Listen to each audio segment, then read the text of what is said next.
नमस्कार, सार्वमंथन न्यूज महाराष्ट्रमध्ये आपलं स्वागत. पाहुयात आजची सविस्तर बातमी. माझी दोघांची भेट झाली नाही, त्याच्यामुळे ते काय बोलले हे मला माहिती नाही आणि माझ्याकडे त्यांच्या मनात काय आहे हे समजून घेण्याची कुठलीही टेक्निक नाही. त्यामुळे आता त्यांच्या भेटीबद्दल मला काही माहिती. आज CPRIच्या वतीनं तयार करण्यात आलेलं जे रिजनल टेस्टिंग सेंटर आहे त्याचं उद्घाटन देशाचे भारत सरकारचे मंत्री आदरणीय मनोहरलालजी खट्टर यांच्या हस्ते झालेलं आहे. हे केंद्र अतिशय महत्त्वाचं आहे, कारण यापूर्वी जे काही आपलं इलेक्ट्रिक इक्विपमेंटचं क्षेत्र आहे याच्यामध्ये ट्रान्सफॉर्मर्स असतील, स्मार्ट मीटर्स असतील, या सगळ्या गोष्टींकरता आपल्याला टेस्टिंग करता भोपाळमध्ये किंवा हैदराबादला पाठवावं लागायचं.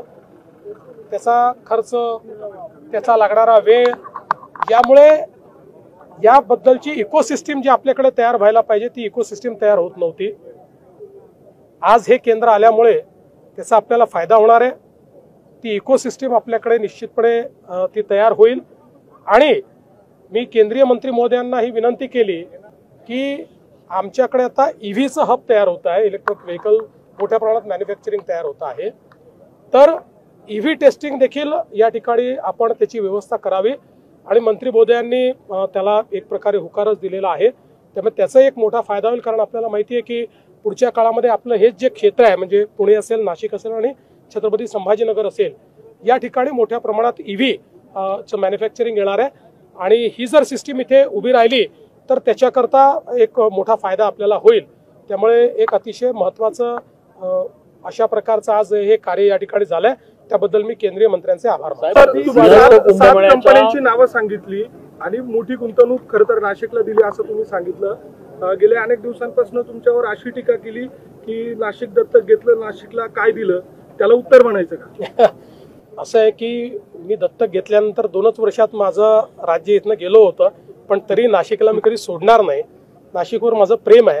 त्याच्यामुळे कोणी टीका करो, कोणी काही करो, पण नाशिकमध्ये मागच्याही काळात कुंभमेळ्याकरता सगळा निधी मी मुख्यमंत्री म्हणून उपलब्ध करून दिला होता.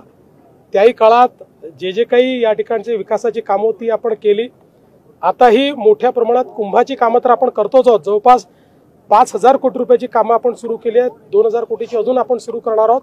पण त्यासोबत आता समृद्धी महामार्गामुळे एक प्रकारे इन्व्हेस्टमेंट डेस्टिनेशन म्हणून नाशिक तयार झालं. आणि मी अनेक कंपन्यांची नावं सांगितली की ज्या महत्त्वाच्या कंपन्या, ज्या रोजगार निर्मिती करणाऱ्या कंपन्या आहेत, या नाशिकला आलेल्या आहेत.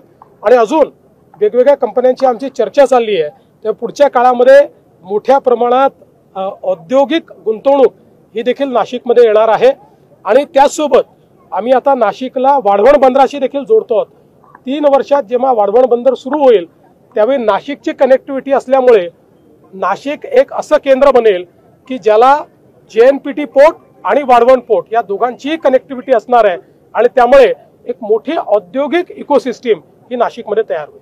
नाशिकच्या जे विमानतळ आहे त्याचं देखील विस्तारीकरण व्हावं, त्याही संदर्भात आपली चर्चा चाललेली आहे.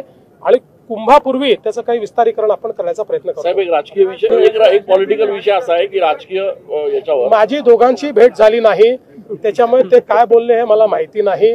आणि माझ्याकडे त्यांच्या मनात काय आहे हे समजून घेण्याची कुठलीही टेक्निक नाही.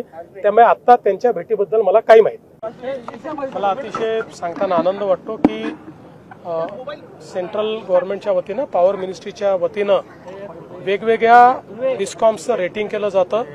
आणि आजच ते रेटिंग आलेलं आहे. आणि त्या रेटिंगमध्ये महाराष्ट्राला A रेटिंग मिळालेलं आहे.